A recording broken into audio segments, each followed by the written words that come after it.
information system audit process is all about verifying the existence and the performance of controls that are in place.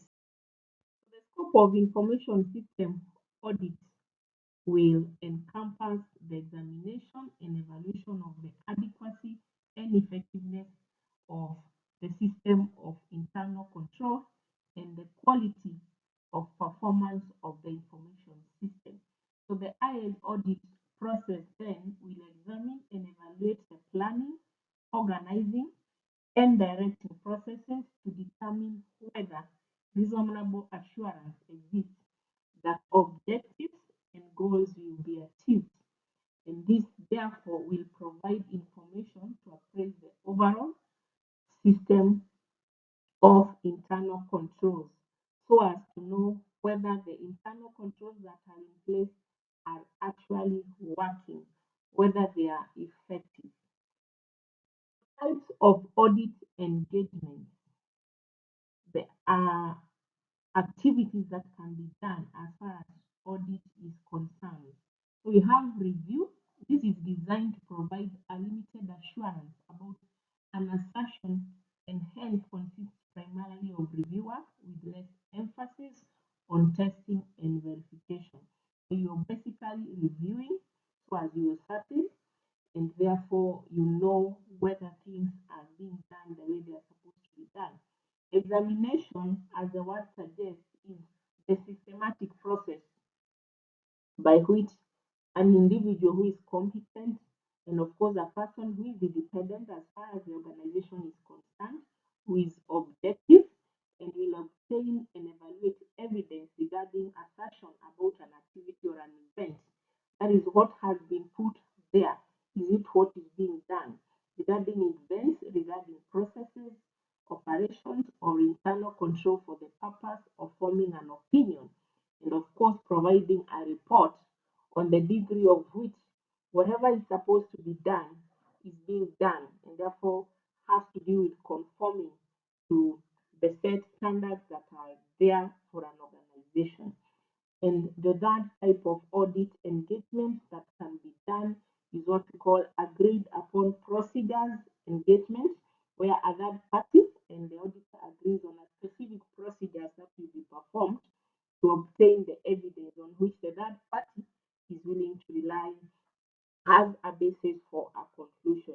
So the auditor may need to obtain a substantial amount of evidence in some cases, more than what is required for a normal audit. Then we look at information system audit program. What does it entail? So the audit program is basically the checklist of the various tests that auditors must perform within the scope of their audits to determine whether key controls included or intended to mitigate significant risks are functioning as designed. So basically, we're talking about the activities that have to be done, the checklist of what you have to do to perform the audit scope of what you need to be done. So it is based, the audit program is based on the results of the test performed. So the auditor should be able to determine the adequacy of the controls over a particular process. So this now audit program has a number of advantages. For example, can assist audits in management, audit management in resource planning, and help promote consistency in tests performed on audits of the same process from one cycle to the next. And also, audit programs can also promote consistency in tests performed on controls that are most common to all processes within the organization. And the elements of IS audit, what does it encompass? So there is first what you have the physical and environmental review. This is where you're looking at the physical security, power supply, air conditioning, humidity, and other environmental factors as far as the information system is concerned, because we know that IS that early in the organizations consists of the IT infrastructure, and of course you need power, you need the right environment, the rooms, the conditioning, and all that. So the IS audit will even start from the physical and environmental review. Then you have the system administration review, and this is where the auditor will check the security review of the operating systems, what are the security features, the database and management systems, and all system administration procedures and compliance, what the DBMS, what procedures have been put. Application software review, now this will include review of all the business applications that are in operation in an organization. For example, it could be payroll, invoicing, web-based customer order processing system, enterprise resource planning systems that run on a business. Most of the time, those business applications are very many. So review of such application software will include things like checking on access control and authorization, which authorization measures are there, control access, and of course for the purpose of ensuring that access control is not exploited and you don't have unauthorized access, which leads to so many issues as we know. Also issues on validations, error and exception handling. How do those application systems handle errors, business process flows within the application software? How does the business process activities are being done as far as those business applications are concerned? And of course, review of system development life cycle, what you call the SDLC. Is that procedure of developing system, is it done in the right way? How is it done to ensure that the right controls are in place? And then you also have other aspects, for example, network security review, the networking of computers, interconnected computers. There's a lot of things as far as control and security is concerned. So review of internal and external connections of the system, perimeter security, firewall, router access control list, port scanning, intrusion detection are some of the areas that the IS auditor should cover. Business continuity review, existence and maintenance of fault tolerance and redundant hardware, backing up procedure and storage, and documented and tested disaster recovery. So the IS auditor is taking all those control or measures as far as ensuring business continuity is concerned. What are the fault tolerant features that are there? What are the backup procedures in case of disaster? Data integrity review is the other element of IS audit, of course, which you look at scrutiny of live data to verify adequacy of controls and impact of weakness as noticed from any of the above reviews, because you know from the other reviews they can also affect the data. When there is a network security breach, there is also maybe effect on data. When there is maybe business application problems, vulnerability, and threats. At the end of the day, they may also be having an impact of the data. That is where you're putting data integrity review as the last one, and the IS auditor should review that as one of the engagements. Look at the phases of audit process. Now, audit process being a very wide activity can first be put in terms of phases.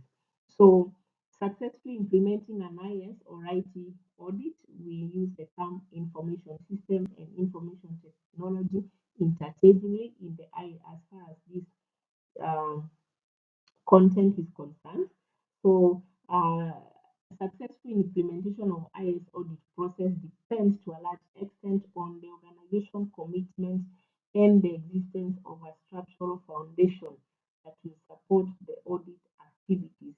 So, therefore, the information system audit controls can be put in three phases, and the three phases we talk of planning, testing, and reporting. And when it comes to planning, of course, it involves everything that has to be done before the actual audit is concerned. So the auditor determines an effective and efficient way to obtain the evidential matter that is necessary, or the evidence that is necessary to achieve the objective of the IS control audit and be able to make an audit report. So you have to have a plan. Testing is where now the auditor tests the effectiveness of the IS controls in place that are relevant to the audit objective. And finally, reporting after the completion of audit process, the auditor will definitely prepare a comprehensive audit report giving details of all the phases of the review and test conducted, making recommendation as well as including any other relevant information. The audit process stages now, this is where you keep looking at the specific audit process stages that an IS auditor can go through. Is number one, preparing and for and planning the audit assignment. So this is the preparation part and also planning. So this one will involve preliminary review phases where the auditor will do a preliminary review and understand and know what they're supposed to do. And in after that, you can have what we call kickoff meeting, where the concerned people can have meetings as far as planning and preparing for this audit is concerned. And after that, they would come up with what we call an audit plan. This can be done by an individual or a group of people or during by the concerned people. And the audit plan will determine the audit subject, what is supposed to be audited, the audit objective, what are the objectives of audit, they should be very well spelled out. The audit scope, what we need cover, which activities, because as we said, audit has a number of elements. Perform pre-audit planning. So this is where we come up with specific plans as far as the audit is concerned. And lastly, determine audit procedures and steps for gathering data. Which steps will be used to provide evidence of that audit or gather.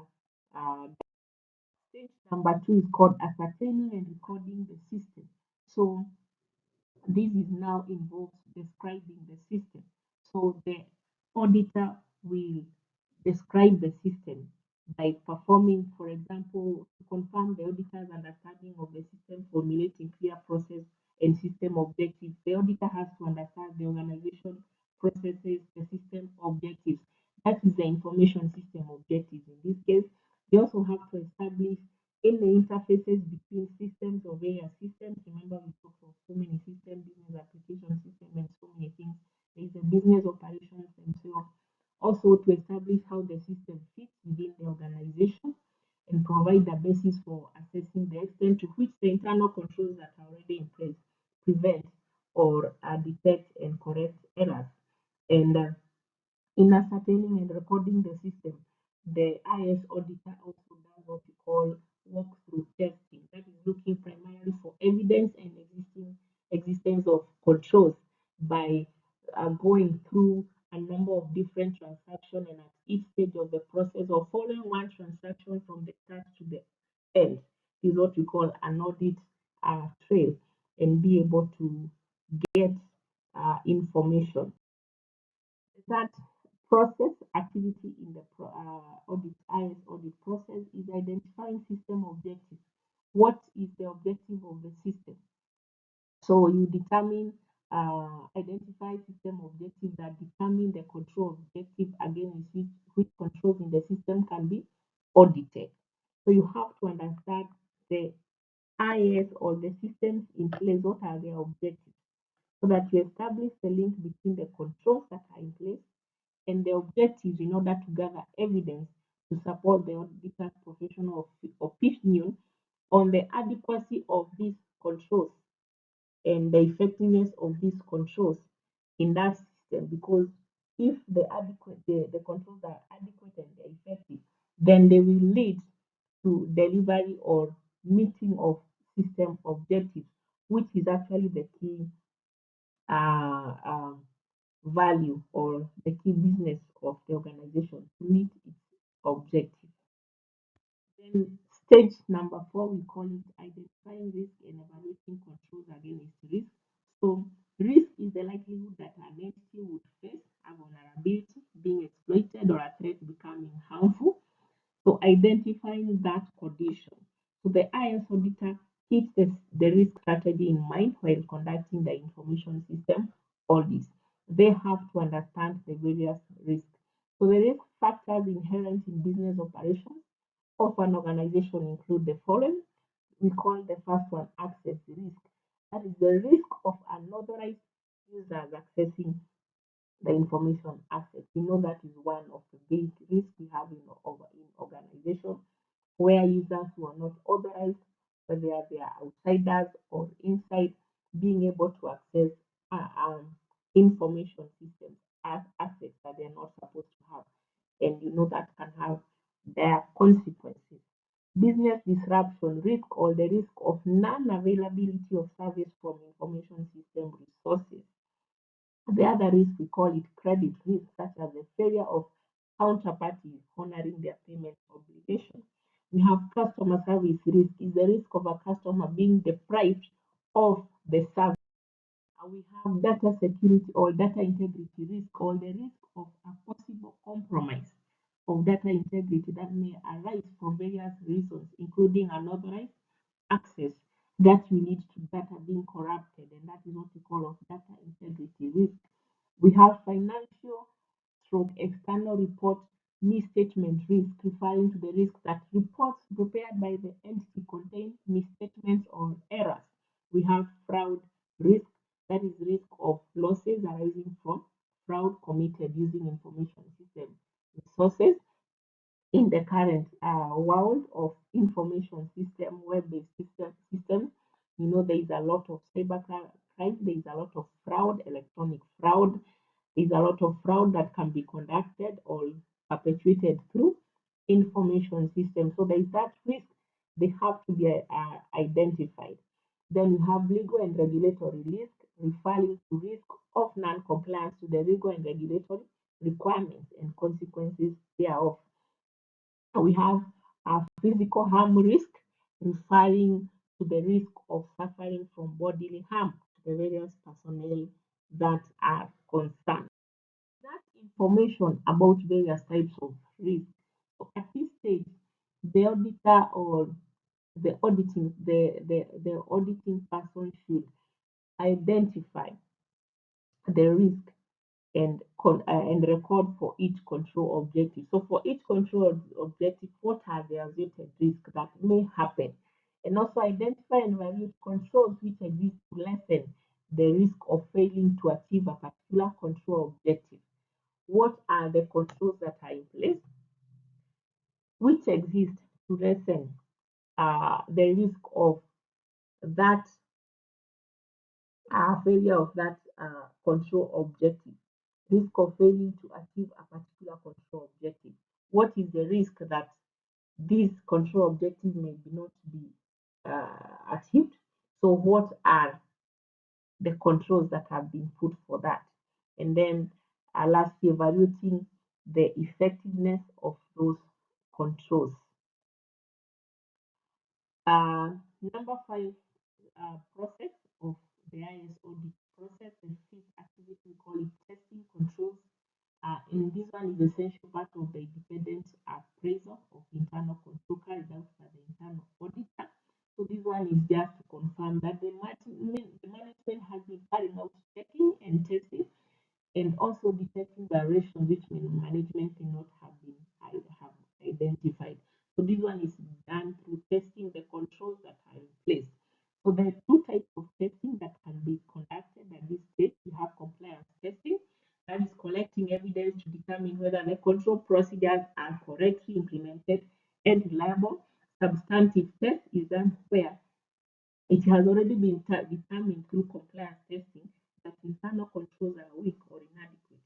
Therefore, involves obtaining sufficient evidence to enable the auditor to make a final judgment on whether or not material losses have occurred during computer data processing. And stage number six, we call it arriving at conclusions, which is usually the final stage that involves now producing what's called an audit report. So there is no exact format of an audit report because they vary from an organization to an organization, provided that they capture everything. But a skilled IS auditor should understand the basic components of an audit report and how it communicates audit finding to management. So as an IS auditor, they should be able to come up with a report that communicates everything to the right people in the right way, and the information should be clear. So basically, audit reports will have the following structure and content. First, of course, an introduction that includes the statement of information, for example, audit objective, the scope, the period of audit coverage, and a general statement of on the nature and the extent of audit procedures examined during the audit. Another item it can contain have IS auditors overall conclusion and opinion about the audit on the adequacy of controls and procedures examined during the audit process.